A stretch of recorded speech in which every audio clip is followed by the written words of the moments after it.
잠언 자녀를 위해 너를 위해 같이 보겠습니다. 세상 사람들은 건강해야 행복하고 좋은 것으로 생각합니다. 그래서 건강하다면 행복할 거야. 부자가 된다면 괜찮을 거야. 사랑을 한다면 좋아질 거야. 또 사업이 잘 풀린다면 정말 행복할 거야. 또 이사를 간다면 정말 좋을 텐데, 혹시 자동차가 새로 산다면 정말 행복할 텐데, 또 가족이 생긴다면 그런 어떤 가정을 놓고 그렇게 되면 행복할 거라고, 괜찮을 거라고 생각합니다. 그래서 아프면 불쌍하다고 해요. 그리고 나아야 할 텐데 걱정하듯 말합니다. 그렇지만 중요한 것은 건강해야 행복하고 그것만이 삶은 아닌 것입니다.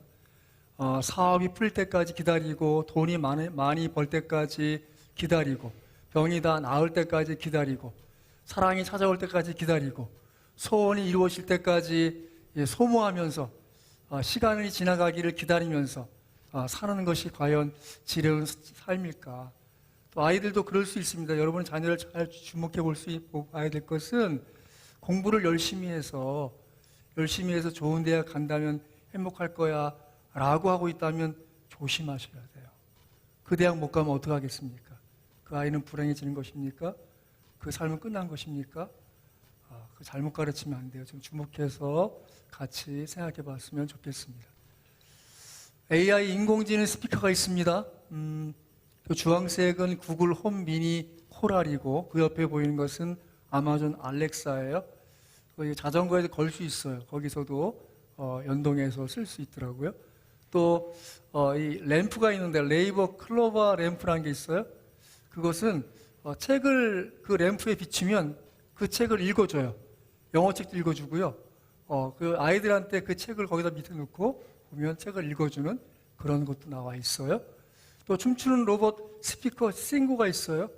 약 한 139가지 행동을 복합적으로 표현해낼 수 있고, 역시 스피커 기능도 있고 AI 기능이 있어서 말하면 응답합니다.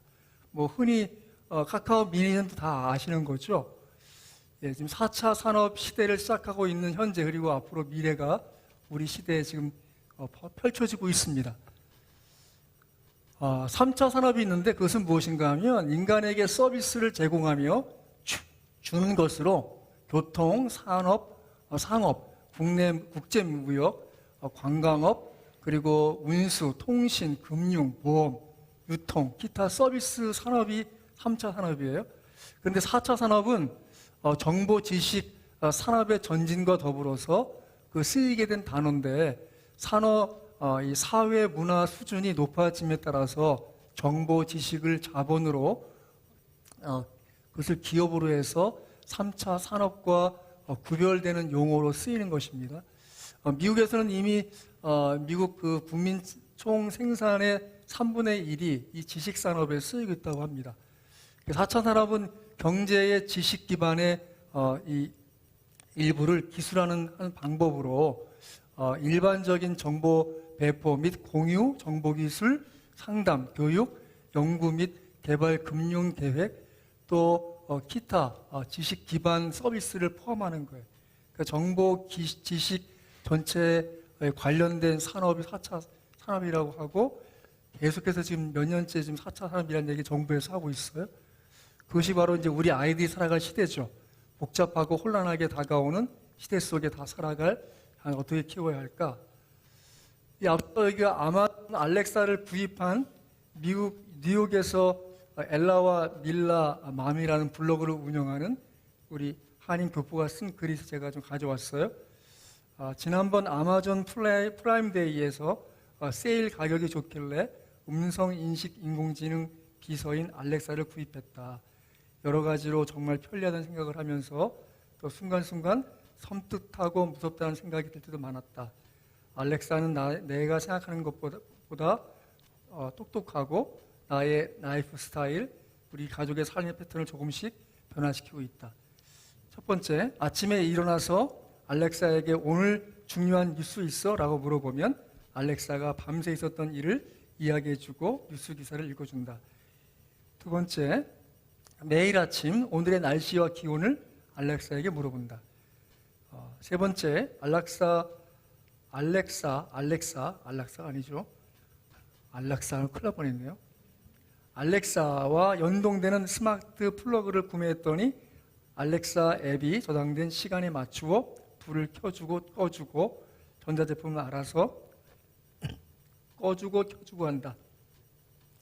둘째 딸 방이 저녁에 추워질 때가 있어서 조그만 히터를 하나 있는데 알렉사가 2시간에 한 번씩 5분 동안 틀어주고 시간이 되면 알아서 꺼준다. 이제 큰딸이 엘라인가 봐요. 엘라는 이제 듣고 싶은 노래가 있으면 알렉사에게 이 노래 틀어줘 라고 말하고 알렉사는 그 노래를 순식간에 찾아 틀어준다. 게임도 할 수 있다. 우리가 주로 하는 게임은 20개인데 10번을 하면 8번은 알렉사가 답을 맞춘다. 정말 신기했던 때가 알렉사가 유니콘, 시베리아 호랑이를 맞췄을 때였다. 조금은 무서웠다.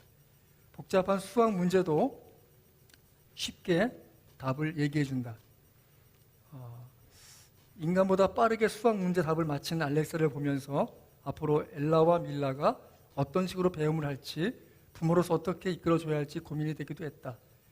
알렉사를 사용하면서 변화하고 있는 우리 가족의 모습을 보면서 앞으로 내 두 딸이 살아갈 미래 아이들이 살아갈 모습이 궁금해지기도 했다. 미래에는 인간과 로봇, 인공지능이 공존할 사회가 올 것인데 우리 아이들이 여기서 어떤 역할을 할 수 있을지, 인간보다 더 많은 정보를 가지고 있는 인공지능, 로봇 속에서 어떤 기능, 어떤 능력을 갖추고 있어야 우리 아이가 경쟁력을 가질 수 있을지 생각해 봤다. 인간만이 가질 수 있는 따뜻한 마음이 아닐까 생각해 본다. 내가 바라는 건 사랑이 많고 따뜻한 아이로 자랐으면 좋겠다. 이 글이 마무리가 그래요. 1993년에 처음으로 스마트폰이 나왔습니다. 사이먼이라고 하는 IBM 컴퓨터 만드는 회사에서 만든 건데 길이가 한 20cm, 두께가 한 3.8cm, 넓이가 한 6.5cm 정도. 그래서 대략 보니까 큰 치약 그 정도 되는 거예요. 그게 이제 처음 나온 것이고 1996년에 노키아 9000이라는 커뮤니케이터라고 걸 만들었어요. 버튼을 눌러서 인터넷 되고 또 충전하면 8시간 사용할 수 있고 인터넷 또한 5시간 사용할 수 있는 것이 96년에 나왔고, 그리고 2007년에 드디어 우리가 알고 있는 앱을 사용하는 애플 아이폰이 나왔어요. 이제 13년 지났죠. 그리고 더 아마도 개량된 것들이 나오게 될 거예요. 갈수록 변화가 빠른 시대 속에서 자, 여러분은 어떻게 미래를 준비하고 있습니까? 오늘 말씀은 지혜서 욥시 잠전화 중에서 잠언입니다. 욥기와 전도서는 지난 보았죠. 욥기는 장년기의 지혜고 전도서는 노년기의 지혜. 그래서 장년기의 지혜는 결국 자기 자신이 하나님 앞에 서서 자기의 모든 의의를 포기하는 것이 장년기가 넘어야 될 지혜의 순간이라고 보았습니다. 또 전도서는 허무주의에 대항해서 여전히 하나님을 경외함으로 하나님을 경외하는 지혜를 놓치지 않는 것, 그것이 바로 노년기의 지혜죠. 잠언은 청년기의 지혜, 앞으로 미래에 대해서 살아갈 청년기에 대해서 말씀하고 있습니다. 그래서 하나님을 쫓아 의롭게 행할 때 복을 얻고 하나님의 복을 인간의 욕심으로 용도 변경하는 것은 결국 그것을 막는 것이, 그걸 넘어서는 것이 청년기의 지혜라고 말씀할 수 있습니다. 그래서 잠언 1장 1절 말씀에 여호와를 경외하는 것이 지혜의 근본이거늘이라고 말씀하고 있어요. 자, 잠언의 개요를 보겠습니다. 잠언. 이 책 이름은 미셸레 쉘몬 해서 이 솔로몬의 잠언이라는 의미예요. 라틴어에서 왔기 때문에 이 히브리어 명을 라틴어에서 프로벌브 했기 때문에 이것이 이제 영어로서 프로벌브가 되어 있고 격언의 의미가 있는데, 그래서 그걸 잠언이라고 우리 한문의 번역을 그대로 썼어요. 그리고 잠언이 된 것입니다. 주제는, 잠언의 메시지는 훈계와 교훈에 대한 바른 자세. 여러분, 이 잠언을 제대로 읽은 사람은 한 가지를 깨달아야 돼요. 그것은 무엇인가 하면 저를 따라하세요. 그릇을 바르게 놓자. 그게 무슨 말이냐면 태도와 자세를 바르게 해야 돼요. 그래야 무언가 담을 수 있고 무언가 그곳에 쌓을 게 있는 것이요. 기울어진 그릇, 엎어놓은 그릇, 아무리 좋은 것을 부어도 남는 것이 없죠. 그것이 바로 이 잠언의 중요한 메시지입니다. 구성은 31장으로 되어 있고 1장 1절에서 7절은 지혜의 찬사, 1장 8절부터 31장까지는 바로 지혜의 적용에 대한 여러 면들을 볼 수 있어요. 저자는 바로 잠언 3천과 1005편의 노래를 지었다는 바로 그 기록에 따라서 솔로몬이 그렇게 한 것이죠. 자, 열왕기상 4장 32절에 나와 있습니다. 그리고서 후대에 편집한 것을 보여집니다. BC 950년 이제 솔로몬이 왕으로 즉위한 그때 그리고 700년 그 히스기야 때 정리되었다고 봐요. 그래서 이 잠언을 연구해 보면 그 당시에 고대 근동의 여러 지역에 있었던 여러 격언들이 같이 공유되고 있는 것을 또 볼 수 있어요. 그것을 좀 이해해야 됩니다. 또 형식은 세 가지 형식되어 있습니다. 대조, 비교, 보완. 대조에 대해서는 잠언 15장 6절 같이 한번 읽어볼까요? 시작. 의인의 집에는 많은 보물이 있어도 악인의 소득은 고통이 되느니라. 뭔가 이게 반대적인 것들을 대조함으로써 조금 더 나은 태도와 자세를 가질 것을 촉구하고 있지요. 또 비교는 비교해서 강조하는 형식이 있습니다. 같이 읽습니다. 10장 26절 시작. 게으른 자는 그 부리는 사람에게 마치 이의 식초 같고 눈의 연기 같으니라. 그러니까 게으른 자가 그렇게 비유적으로 표현하면 바로 눈의 연기 또 이의 식초 같은, 그러니까 참으로 어려움을 주는 존재라는 것이죠. 보완한 형식이 있습니다. 자, 10장 22절 시작. 여호와께서 주시는 복은 사람을 구하게 하고 근심을 겸하여 주지 아니하시느니라. 아멘. 그래서 하나님 주시는 복이 또 온전함을 표현하고 있습니다.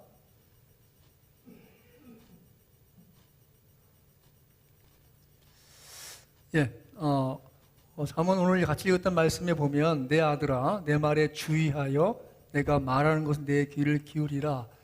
말에 기울이는 것, 그것이 정말 가장 기본적인 것이에요. 그러니까 여러분, 지혜의 가장 근본은 듣는 것입니다. 듣는 것이 지혜예요. 바르게 듣는 것. 그 사람이 어떤 얘기를 하면 그것을 고깝게 듣지 않고 뭔가 삐뚤게 듣지 않고 있는 그대로 받아들이는 그 마음 말이죠. 이제 신생아 블로그에 있던 사진을 제가 캡처해 놓은 건데 같이 잠언 4장 24절 읽겠습니다. 시작. 모든 지킬 만한 것 중에 더욱 내 마음을 지키라. 생명의 근원이 이에서 나리라. 아멘. 마음을 지키는 것. 그 잠언을 제대로 읽으면 가장 한 가지 남아야 되는데 그것은 무엇인가 하면 마음을 지켜야겠구나가 남아야 되는 것이죠. 거기에서 이제 생명이 나오고 생명이 지켜지는 것이라는 것입니다.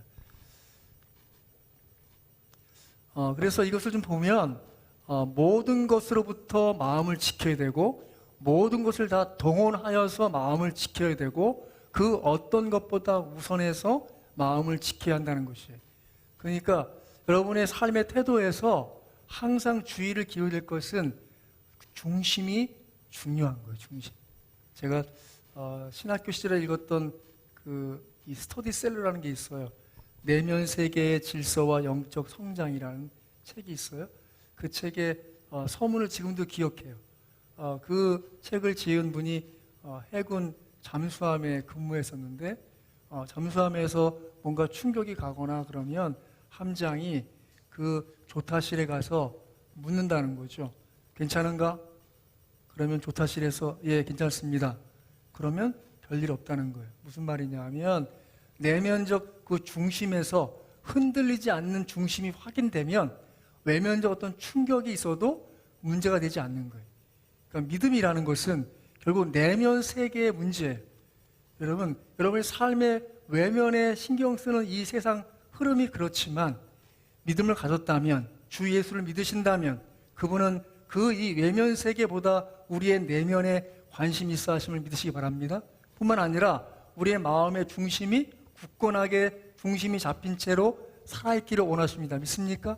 그렇기 때문에 믿음을 가진 사람들은 마치 오뚜기처럼 흔들리지 않는, 넘어지지 않는 그 중심을 잘 잡고 사는 사람들인 것이죠. 그래서 빌립보서 4장 12, 13절 같이 한번 읽습니다. 시작. 아무것도 염려하지 말라. 다만 모든 일에 기도와 간구로 너희 구할 것을 감사함으로 하나님께 아뢰라. 그리하면 모든 지각에 뛰어난 하나님의 평강이 그리스도 예수 안에서 너희 마음과 생각을 지키시리라. 그러니까 우리가 해야 할 바는 무엇인가 하면 우리 마음을 지키기 위해서 감사함으로 하나님께 아뢰는 것. 여러분과 제가 지금 감사함으로 하나님께 아뢰고 있는 지속적인 마음의 성실함으로 하나님께 기도하고 있다면 여러분의 마음은 지금 주님께서 우리의 마음과 생각을 지키시고 계신 것이라 믿으시기 바랍니다. 더불어서 내가 지금 감사함으로 하나님께 아뢰고 있지 못하다면 여러분의 중심은 이미 흔들리고 있고 출렁거리고 있는 것이. 마음은 어떠십니까? 여러분 생각은 어떠십니까? 오늘 말씀 중에 제가 찾아온 말씀에 제가 좀 주목한 말씀은 잠언 1장 8절에 같이 한번 읽을까요? 시작. 내 아들아 내 아비의 훈계를 들으며 내 어미의 법을 떠나지 말라. 저희 영어 성경 NIV 또 킹제임스 버전 읽어보니까 거기가 내 아비의 훈계란 말을 인스트럭션이라고 되어 있더라고요. 인스트럭션. 그 훈계를 찾아보니까 명사로 무엇을 하거나 사용하는 데 필요한 자세한 설명, 뭔가 설명하는 것, 믿음을 가진 아비의 설명에 대해서 또 어미의 법, 티칭이 되어 있는데 그 어미의 법에 대해서 forsake, 떠나지 말라는 거예요. 그러니까 저버리거나 그만두지 말라는 것이죠. 가장 기본적인 것은 뭐예요? listening, 듣는 것 출발하는 거예요. 들으려고 하는 자세가 있다면 그 사람의 중심은 흔들리지 않을 수 있어요. 그 사람은 지속적으로 하나님의 그 관계 안에서 그 마음과 생각을 지킴받을 수 있습니다. 잊지 마십시오. 그리스도 하나님의 지혜이십니다. 자, 고린도전서 1장 24절 같이 읽습니다. 시작. 오직 부르심을 받은 자들에게는 유대인이나 헬라인이나 그리스도는 하나님의 능력이요 하나님의 지혜니라. 그래서 이 잠언 8장 34, 36절에 보면 그 지혜에 대해서 인격화된 하나님의 창조 이전에부터 존재했던 존재적 지혜로 묘사하고 있어요. 자, 같이 한번 먼저 읽습니다. 누구든지 시작. 누구든지 내게 들으며 날마다 내 문 곁에서 기다리며 문설주 옆에서 기다리는 자는 복이 있나니 대저 나를 얻는 자는 생명을 얻고 여호와께 은총을 받을 것임이니라. 그러나 나를 잃는 자는 자기의 영혼을 회하는 자라. 나를 미워하는 자는 사망을 사랑하느니라. 그러니까 믿음을 갖고 그 지혜에 대해 들으려고 하고 기다리는 자는 복이 있는 자고 결국 은총을 얻을 것이고 생명을 얻게 되죠. 그리고 그것은 결국 하나님의 뜻을 이루는 자예요. 그렇지 않으면 바로 이제 사망을 사랑하는 자가 되는 것이죠. 그래서 골로새서 2장 3, 4절 같이 읽습니다. 시작. 이는 그들로 마음의 위안을 받고 사랑 안에서 연합하여 확실한 이해의 모든 풍성함과 하나님의 비밀인 그리스도를 깨닫게 하려 함이냐. 그거는 지혜와 지식의 모든 보화가 감춰져 있느니라. 바로 모든 이해의 모든 풍성함, 하나님의 비밀인 그리스도를 깨닫게 하는 것. 여러분, 하나님의 지혜는 우리로 하여금 지금 이 수준에 머물러 있지 않고 새로운 수준에 나아가게 하십니다. 믿습니까? 따라하십시다. 나는 지금 이후 믿음이 깊어지고 높아지고 넓어지게 될 것입니다. 믿습니까? 아멘. 누구 때문이죠? 바로 그리스도 때문이. 그리고 예수님께 붙어 있으면, 예수님을 의뢰하면, 그분과의 관계가 더 돈독해지면 그럴수록에 내 삶의 정황은 바뀌지 않을지라도 내 내면적 중심은 견고해지고 넓어지고 높아지고 깊어지는 것입니다. 자, 이것이 이제 야구장 기본 설계도예요. 야구를 요즘 보십니까? 이제 곧 이제 한국 시리즈 할 때가 됐는데, 자, 여러분은 어느 팀을 응원하십니까? 요즘 꼴찌가 누군지 혹시 아시나요? 전 별로 야구에 관심 없는데, 어저께 야구의 이 열성 팬이신 분이 저를 잠깐 만나러 갔는데, 얘기 들어보니까 대전의 한화가 꼴찌를 하고 싶어 해요. 왜? 이 꼴찌가 되면 어떤 특혜가 있는가 하면 내년, 올해 경기를 다 마쳤는데 꼴찌가 됐어. 그 꼴찌가 된 그 팀은 고등학교 졸업하고 대학 졸업하는 선수들 중에서 가장 첫 번째 지명권이 있어. 제일 약한 팀이기 때문에. 그런데 지금 고3 선수 중에 정말 초특급 투수 같은 애가 있어요. 그 친구를 데려오고 싶어 해. 그게 고민인 거야. 그 기아가 뭐 10일인가? 기아하고 지금 하나가 서로 지금 꼴찌 다툼을 한대요. 감독한테 인터뷰를 했더니 그래도 최선을 다해야죠. 근데 그게 진심일까? 그게 기자의 질문이야. 진심일까? 왜죠? 아니, 꼴등을 모면하면 그 선수 못 데려와. 꼴등을 하면 데려오는 거예요. 어쨌든 야구가 기본적으로 이해할 게 뭡니까? 홈베이스에서 출발해서 1루를 가고 2루를 가고 3루를 가고 다시 홈에 돌아와야 점수가 가는 경기예요.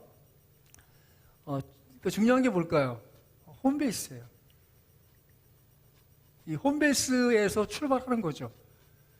여기에서 홈런을 치든 안타를 치든 혹은 병살타를 치든 혹시 주루 해서 또 다시 또 아웃이 되든 다시 그 다음 회에 또 다시 홈베이스 쓰는 거예요.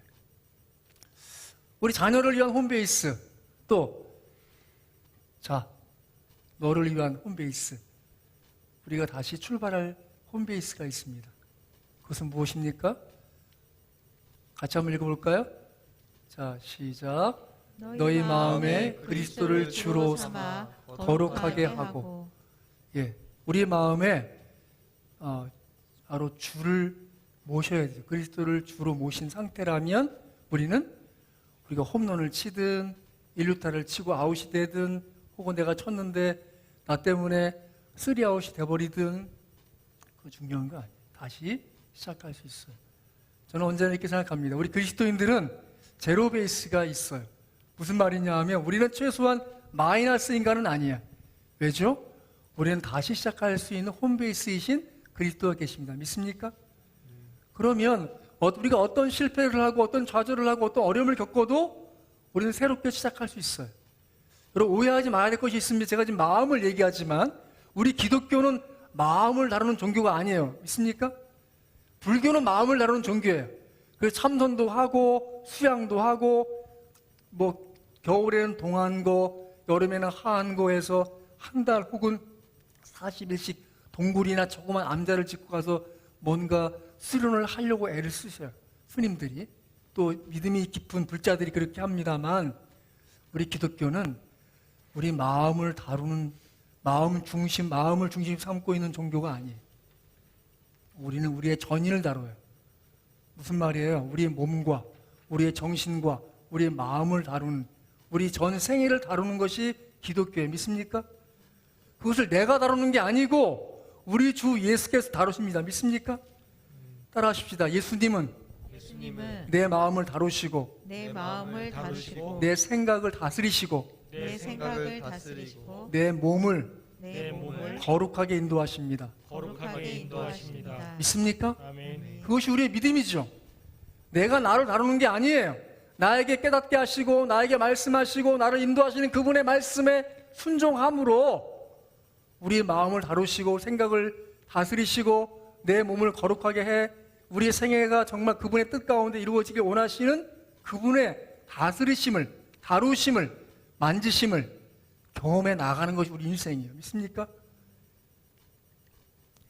21세기 중반에는 일반 지식은 중요치 않게 될 것입니다. 여러분, 아이들한테 공부 너무 강요하지 마세요. 왜죠? 이 정보가 더 이상 우리 이 80년대까지 공부하시던 분들이 하던 방식이 아니에요.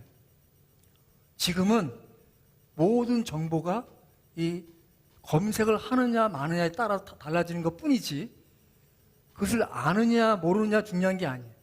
어떻게 다루느냐, 가진 정보를 어떻게 활용하느냐의 문제란 말이에요. 뭐가 문제예요?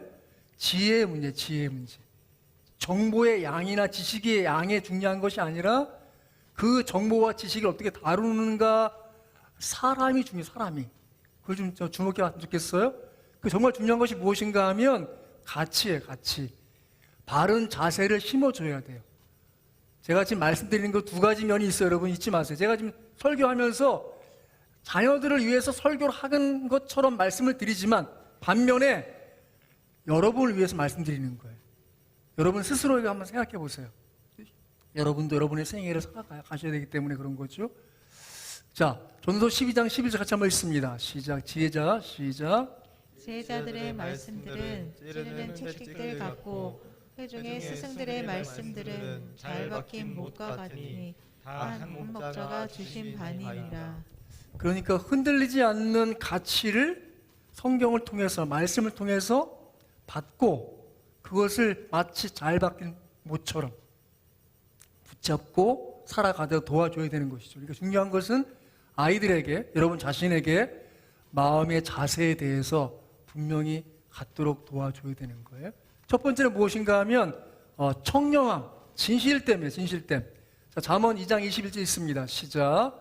대저 정직한 자는 땅에 거하며 완전한 자는 땅에 남으리라. 보세요 여러분, 정직한 자는 땅에 거해요.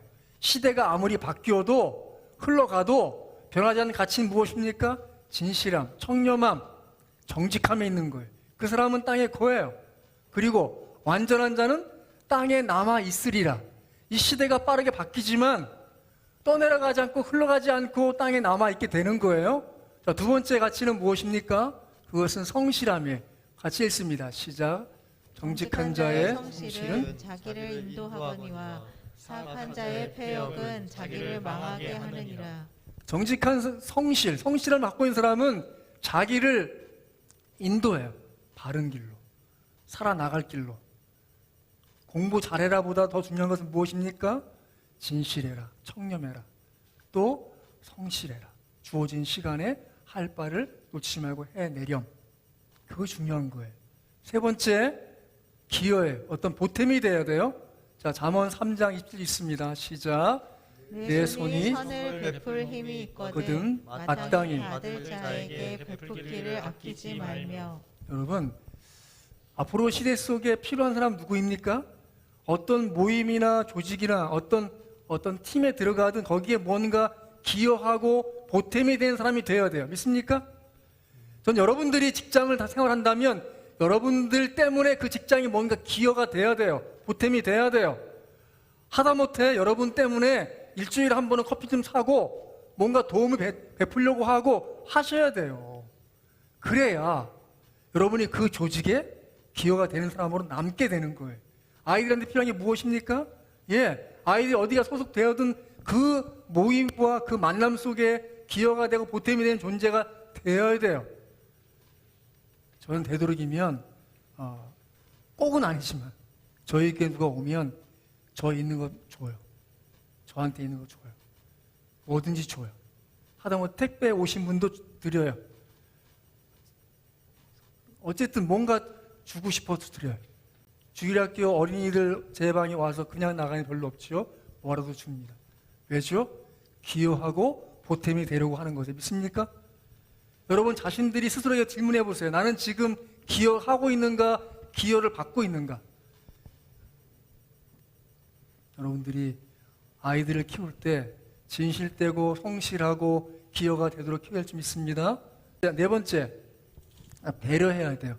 자, 잠언 24장 1절 있습니다. 시작. 내가 간원과 함께 앉아 음식을 먹게 되거든 상과 내 앞에 있는 자가 누구인지를 생각하며. 누구랑 같이 있으면 그 누군가를 배려하고 협력할 수 있는 사람이 되어야 돼요. 왜죠? 여러분 지금 가만히 세상을 보세요. 점점 독립해 나가는 사람들이 많아지면서 또 다른 게 뭐가 생겨요? 협력하지 않으면 살 수 없는 시대가 되는 거예요. 그러니까 협력하는 사람들을 키워야 되지, 협력하지 않고 자기만 독불장군 좀 산다고 하면 결국 도태되고 말아요. 그러니까 잘 되는 기업일수록에 그게 더 협력이 이루어지기 때문에 협업 과정 속에서 뭔가 도출되는 것이 더 많은 것이죠. 정리하겠습니다. 여러분 아이들에게 공부 열심히 해라 필요한 이야기지만 더 중요한 것은 진실하고 성실하고 또 뭔가 보탬이 되고 누군가에게 배려하고 협력하고 협동할 줄 아는 사람으로 키워주는 것이 뭘 많이 아는 것보다 더 중요한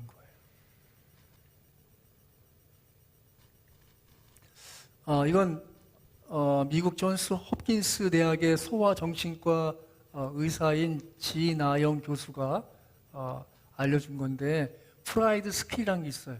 그러니까 주체적으로 아이들이 자라가기를 원한다면 가장 기본적인 것은 자존감과 자신감을 키워주는 것이 중요하대요. 그래서 이제 이 미국 사람들이 잘하는 것이 뭡니까? 이 머리 글자 따서 그 글자 만드는 걸 좋아해요. 그래서 먼저는 프라이드의 P, 프라이시스, 칭찬하기, 행동을 칭찬해 주라는 거예요. 근데 그걸 뭘 했기 때문에가 아니고 뭘 하고 있는 과정에서 하는 것을 칭찬하는 거예요. 그러니까 결과를 가지고 칭찬하면 결과를 이뤄내지 못했기 때문에 자기가 불만족스러워지는, 그리고 자기 자괴심이 커지는 아이가 되는데, 뭘 하고 있는 과정을 칭찬하면 무언가 시도하는 것을 주저하지 않게 된다는 것이죠. 그러니까 뭔가 하고 있는 과정을 칭찬하는 거예요. 두 번째는 리프렉션, 맞장구치기. 그러니까 먼저 얘기를 한다면 예를 들면 저 이번에 시험 봤는데 70점 맞았어요. 그럼 왜 그것밖에 못 맞았니? 이러면 그게 아니라 70점 맞았어요 하면 그 얘기를 그대로 말을 70점 맞았구나 라고 말을 반사해 주란 말이에요. 그러니까 먼저 공감해 주라는 거예요. 맞장구를 쳐주라는 거예요. 세 번째는 이미테이션, 흉내내기. 그러니까 놀면 그냥 두고 그 놀이를 왜 그렇게 놀아? 그렇게 노는 게 아니고 이렇게 놀아 라고 개입하지 말고 그 아이가 노는 방식에 따라서 같이 해주라는 거예요. 우리가 예를 들면 그림을 그릴 때 어떤 모양을 그리고 그 안에 꼭 칠해야 되는 것처럼 우리 어른들은 생각하지만 아이들은 칠하다 삐져나오는 것에 또 그것이 어떤 일부러 그럴 수 있단 말이죠. 그러면 같이 그 과정을 따라하면서 놀아주라는 거예요. 뭔가 고쳐주고 수정해 주려는 건 내 가치관을 걔한테 지금 이입해 주는 거지만 그 아이가 하고 있는 것에 대해서 동작을 그대로 따라 하라는 거예요. 그 다음 네 번째, 디스크레이브, 행동을 묘사하기. 하는 동작을 마치 중계방송하듯이 이야기해 주라는 거예요. 네가 지금 한 발로 들고 오른발만 뛰어가는 것이로구나 라고. 아이가 자기 행동을 다 표현하지 않아도 그 행동을 묘사해서 표현해 줌으로써 아이 스스로 그것을 이해하도록 반복적으로 얘기해 주면 아이의 그 상황을 묘사하고 그 발표하는데 탁월해진다고 하는 거예요. 또 익사이팅, 열정적인 반응 보이기, 좀 반응을 보여주란 말이에요. 그래서 그것이 어떤 것이든 그 아이가 원하는 그 방식으로 리액션을 보여준다면 아이가 자존감과 자신감을 키워주는 사람으로 나간다는 거예요. 좀 기억했으면 좋겠습니다. 프라이드 스킬을 좀 정리해 보시고 기억해 주세요. 앞에서 얘기했는데 그렇게 되면 행복할 거야, 괜찮을 거야, 건강해진다면, 부자가 된다면, 사랑한다면, 사업이 잘 된다면, 또 이사 된다면, 자동차를 구입한다면, 가족이 생긴다면, 이루어지면 삶이 제대로 시작되는 걸까요? 만약에 그것이 잘 안 풀리면, 사업이 풀 때까지, 또 돈이 안 벌리면 많이 벌 때까지, 또 건강하지 않다면 병이 나을 때까지, 또 사랑이 찾아올 때까지, 소원이 이루어질 때까지 무언가 이루어져야 하고 시간이 지나가기를 기다리는 것만이 삶은 아니죠. 중요한 건 무엇입니까? 지금 여기서 주어진 삶을 감사하면서 보람되게 사는 것이 지혜로운 삶이에요. 믿음이란 두가 아니에요. 여러분, 우리 기독교의 믿음은, 개신교의 믿음은 두가 아니에요. 비의 믿음이에요. 천주교는 뭔가 선을 행해야 돼요. 선을 어디까지 행해야 되는지 모르겠지만 선을 행해야 구원이 완성된다고 가르쳐요. 그렇기 때문에 고해성사하면 뭐합니까? 신부들이 그 신자들의 고해성사를 받고 나서 뭐 얘기해줘요? 그가 죄를 고백하면 그거에 합당한 뭔가 가서 행하시오. 누구를 얘기해요? 근데 기독교는 예수 그리스도 안에 들어와 있는 존재를 얘기해요. 믿습니까? 내가 지금 사지가 멀쩡하고 돌아다닐 수 있기 때문에 내 믿음이 온전한 것입니까? 내가 혹시라도 사지가 멀쩡하지 않고 경추를 다쳐서 내 하반신을 다 상반신 하반신 다 쓸 수 없는 존재가 되어서 누워만 있다면 나는 쓸모없는 존재예요? 그렇지 않죠. 우리 기독교는 아무것도 하지 않아도 존재 그 자체로서 이미 의미 있고 가치 있는 존재를 믿습니다.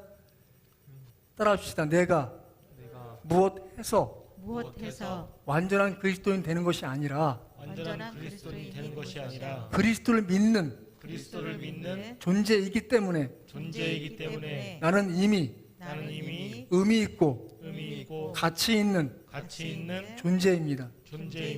믿습니까? 아멘. 그것이 분명하셔야 돼요. 그것이 불분명하면 자기 자신과의 싸움이 되는 거예요.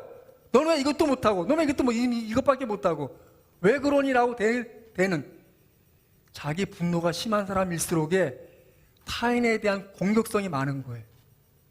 타인에 대한 불만이 많은 거예요. 불평이 많은 거예요. 사실은 거울을 둘러싸고 있는 거 똑같은 거예요. 무슨 말이에요? 내가 누군가에게 화를 내고 있고요, 불평하고 있고요, 불만하고 있어요. 사실은 자기에 대한 불만이야, 자기 불평이야, 자기 불만족이야. 무슨 말이에요? 나를 용서하시고 나를 사랑하시고 나를 받아주신 그 하나님에 대한 불만이 있는 거예요. 그거 잘못된 거예요. 그릇된 거예요. 내가 더 완전해져야 그분께 쓰임받는 것도 아니에요. 내가 부족하기 때문에, 어리석기 때문에, 나약하기 때문에, 건강하지 않기 때문에 주를 더 의지할 수 있는 그것이 살아있는 믿음 되게 하는 것인데 믿습니까? 여러분은 저를 통해 뭘 배우십니까? 제가 지금 뭔 얘기하는 줄 아십니까, 여러분? 예배 왜 드리죠? 여러분 믿음을 사십니까? 여러분 개개인이 깨달은 것은 무엇입니까?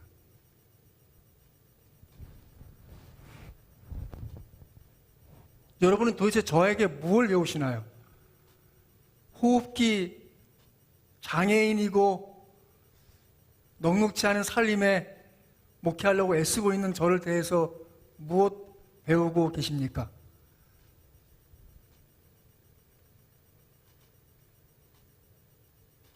다른 건 몰라도 여러분 존재하는 것으로 감사하는 것 한 가지는 배우십시오.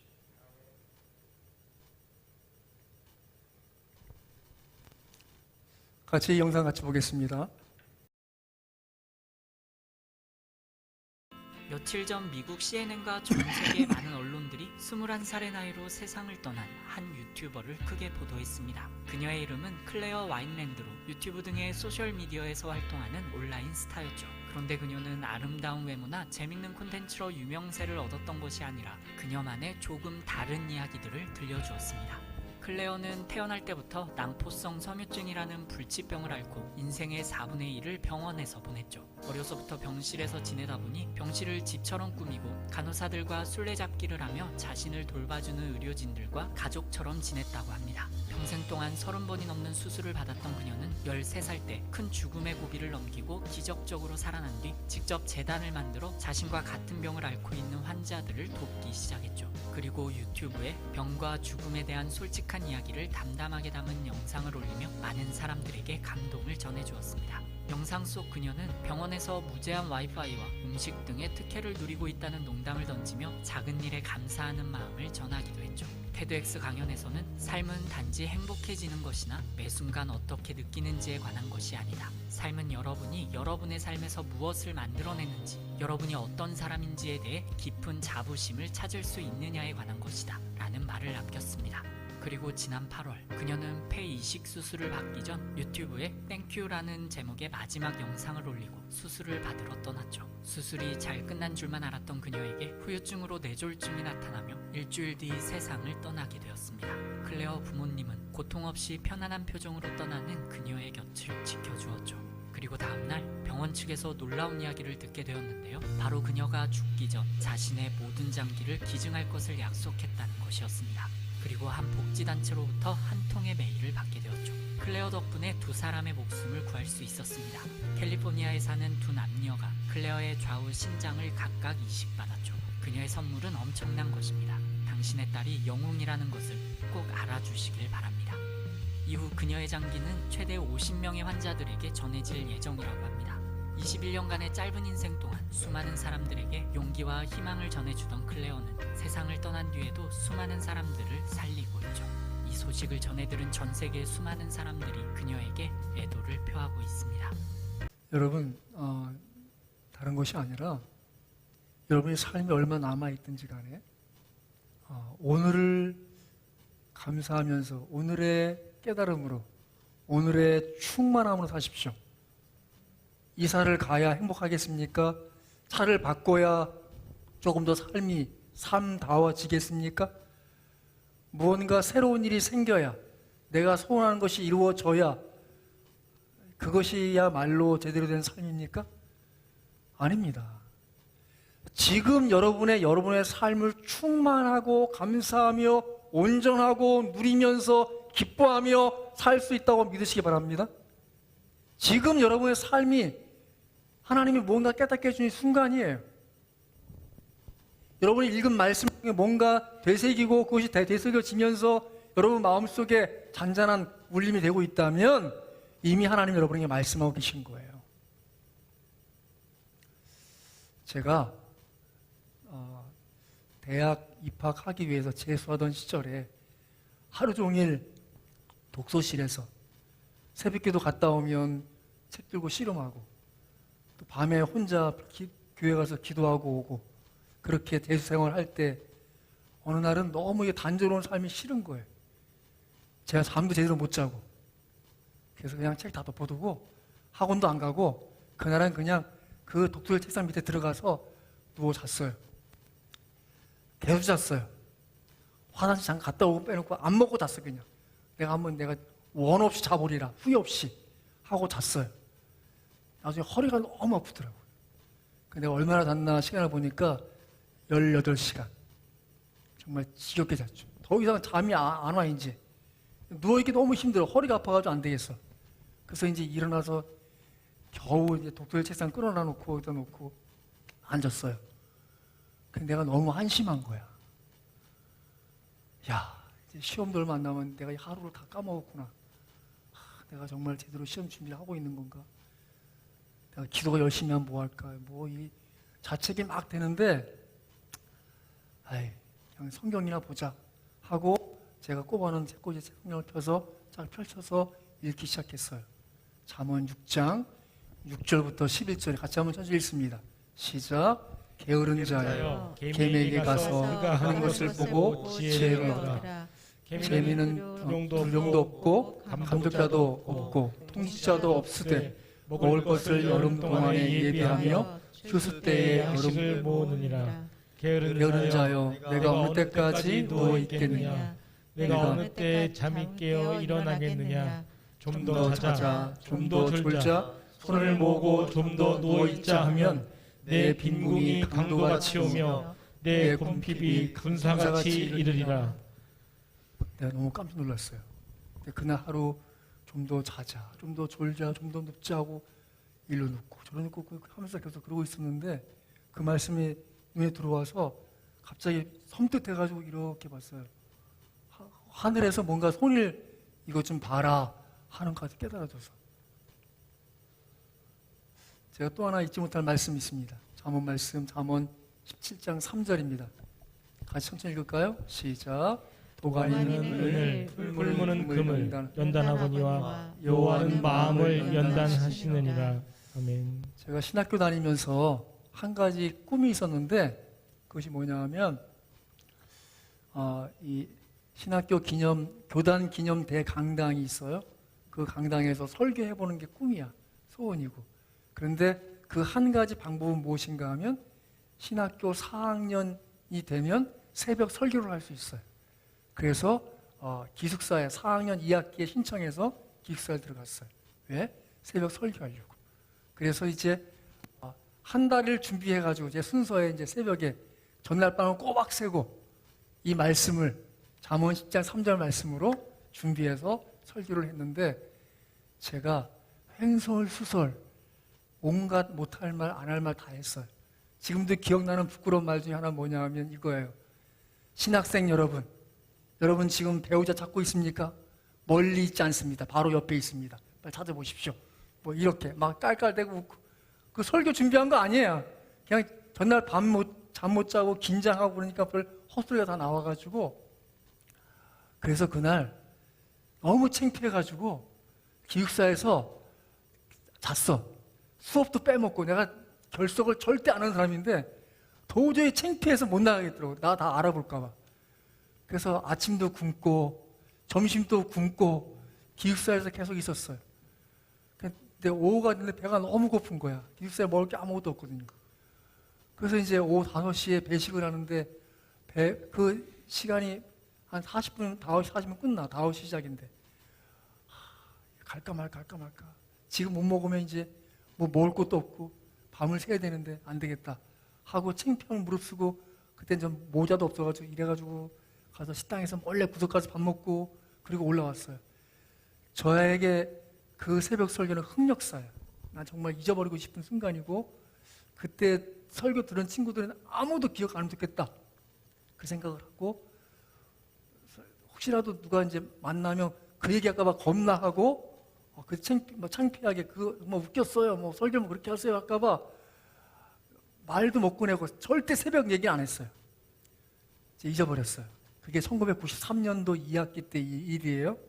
그런데 제가 2002년에 진단받고 투병을 하는 그런 과정에 12월 성탄절 카드가 제 후배 목사가 보내왔더라고요.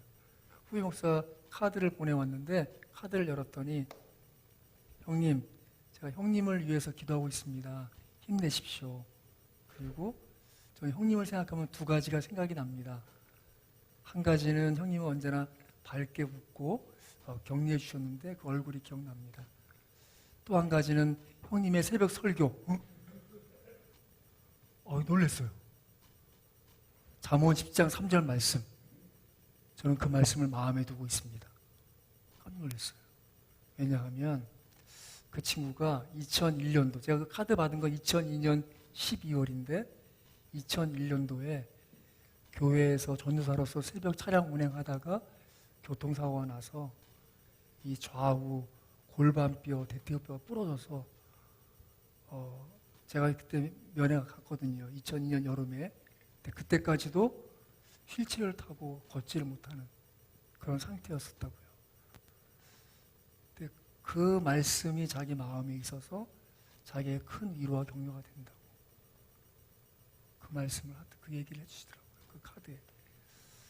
내가 생각한 것과 다르게 하나님이 위로하시고 격려하는 게 있구나라고 하게 되었습니다. 주목할 것은 이것입니다. 도가니는 은을, 풀무는 금을 연단하거니와 여호와는 마음을 연단하시느니라. 하나님은 지금도 여러분의 마음을 다루십니다. 믿으십니까? 여러분이 겪고 있는 상황을 통해서, 겪고 있는 일을 통해서, 또 만나고 있는 사람을 통해서 여러분의 마음을 다루시는 거예요. 어떻게 해요?